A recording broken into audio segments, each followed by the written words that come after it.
What's up, everyone? Welcome back. In this video, I'm going to talk about Ronda Rousey and Amanda Nunes skipping their media obligations for UFC 207 and why I think it is the worst thing to happen to women's MMA probably ever. It's bullshit, guys.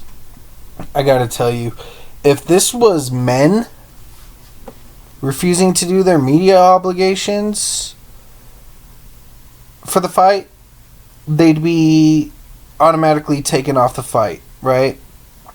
This is the first time ever that I can recall in UFC history where the champion and the challenger need a safe space before fight week, and it is absolutely fucking ridiculous. It makes the women look so weak. It makes them look so weak. It is so bad for them. And I know that it's not all of them. I know it's these two in particular. But, I mean, these two have the most eyes on them out of all the women in the UFC. And they're really making a mockery of the women's fucking presence in the UFC, right? Because, you know, Conor McGregor was taken off of UFC 200 for missing a fucking press conference in April, right? For an event that wasn't scheduled until July. Okay, these guys, these two girls, they're not even doing the fucking media that's leading up to the event. And I have a feeling that this probably has a lot to do with the new UFC ownership, which is WME IMG, who represent, you know, other fighters and a lot of people in Hollywood, right? They're very big in the entertainment industry, and I think this is just a way for them to coddle one of their clients in Ronda Rousey. They're giving her a safe space, like, you know, like the weirdos they are, because this is just weird shit, man. And if you look at the fucking interviews that Ronda Rousey did do, like the one with Conan, right? She was fed bullshit questions, easy questions, nothing about Holly Holm, nothing about her disappearance. You know, they're talking about fucking stupid shit like her knitting and her wanting to build a compound because she's afraid of global warming. Like some fucking really weird liberal stupid bullshit, right? And now she's hiding from the media. She's hiding from the MMA media. You know, the people who are going to ask her the real questions. The people who are going to make her fucking answer to the fans and the sport that she completely disrespected when she decided to fucking disappear forever. You know? That's not what champions do. And that's not what fighters do. You know, that's what fucking scared little bitches do. Really. And I kind of wish Amanda Nunes would have kept doing the media. Like, fuck Ronda Rousey. She can be a little crybaby all she wants. But she decided to fucking, well, if she doesn't have to do it, I'm not going to do it either, right? And I think that's partly because they were actually starting to get to Amanda Nunes too, and kind of starting to get in her head and making her doubt herself and making her feel like, you know, Ronda Rousey is bigger than the belt, really. You know, in Amanda Nunes' mind, the belt is the highest pinnacle, the biggest thing in the sport you can get. But considering all the focus was on Ronda Rousey, and they made it clear to Amanda Nunes, like, we're not even talking about you, we're talking about Ronda Rousey. How does that make you feel?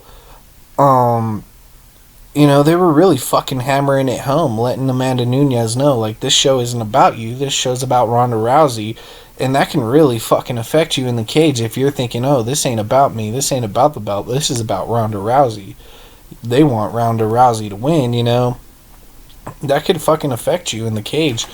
And so she shrunk away from the media obligations too, but this is just atrocious. I mean, she comes in to the UFC, Ronda Rousey does, and says, we're not, we want to be equal to the men. We are equal to the men. We're better than the men. Blah, blah, blah, blah, blah. But then she shows this fucking fragile,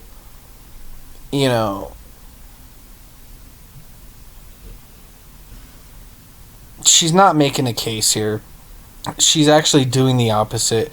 She's showing that women in the UFC need special treatment. They shouldn't be treated like the men are treated. They shouldn't have to do the work that the men have to do. And it's so bad for women's MMA, man. And I know Juliana Pena spoke out against it. Kudos to her. She's a fucking badass chick, and I can't wait to watch her fight Valentina Shevchenko in person at the Denver card. That's going to be amazing. Because I love both of those girls. And I was watching Valentina before she even came to the UFC. I was watching Juliana Pena when she was on The Ultimate Fighter. And really, I saw future champions in both of them. This really is the real number one contender spot. And I really do think that both of those women would be much better representatives of the sport than Ronda Rousey's being right now. And even more so than Amanda Nunes is being right now, because Amanda Nunes, instead of taking the high road, she decided to take the low road with Ronda, and I'm not okay with that. But, with this whole fucking charade here, it's almost like, even if Ronda Rousey wins, who gives a fuck? Are we going to want to hear what she has to say after she wins? I'm not.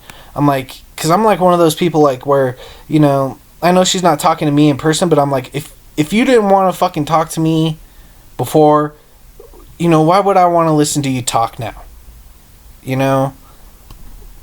Everything she says is irrelevant, because,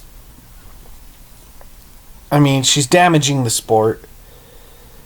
She's got such a huge spotlight on the sport right now, and she's making it look like it's okay to be a little fucking crybaby bitch, and it's okay to fucking hide from everybody and go into a depression, and it's okay to think about suicide, and it's okay to fucking not do your job if you're feeling emotionally fragile and weak. And I can't fucking get behind that, dude. I just can't. Especially with fighters. I think fighters are some of the best people in the world. They're the toughest people in the world, inside and out. And Ronda Rousey is just not a representative of that. She's a representative of the opposite. She's a representative of weak, fragile, insecure people. And in my opinion, that's not what the UFC's about.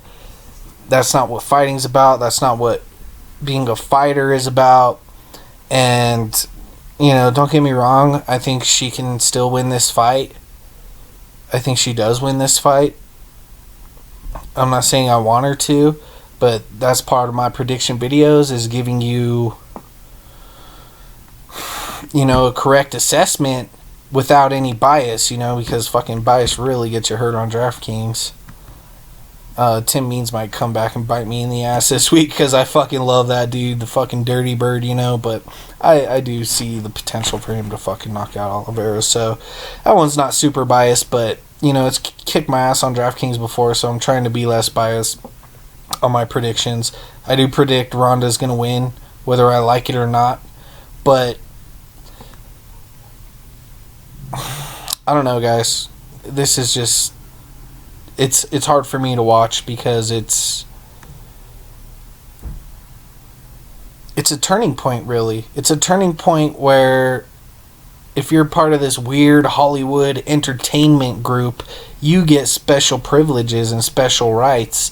And I just think it's just unprecedented, man. Unprecedented and totally garbage.